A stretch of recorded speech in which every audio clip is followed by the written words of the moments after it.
একই জমিতে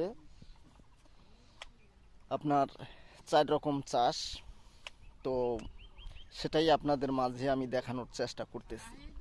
প্রথমত আপনার পেঁয়াজ এখানে গাড়া ছিল। এই এই যে আপনার ফাঁকা যে জায়গাগুলো দেখা যাচ্ছে, এই যে এখন বর্তমানে যেগুলো মরিচ আছে আর কি, এই মরিচের ফাঁকে যে জায়গাটা ছিল, এখানে আসলে পেঁয়াজ গাড়া ছিল। পেঁয়াজ অলরেডি ওঠানো হয়ে গেছে।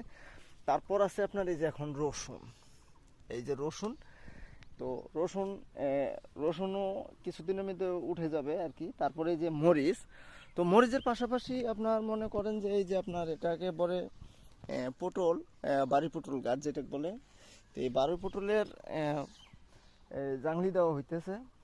তো এরকম আসলেও আমরা দেখা যায় যে মানে একটা চাষের ক্ষেত্রেই যদি দেখা যায়, একটা আবাদের ক্ষেত্রে আরও অনেক রকম আবাদ হয়। এরকম যদি আমরা আসলেও সবাই যদি এরকমভাবে এক আবাদের ক্ষেত্রে 4-5 আবাদ করি, তাহলে মনে করেন যে আমরা স্বাবলম্বী হব এবং অনেক দূর এগিয়ে যেতে পারবো।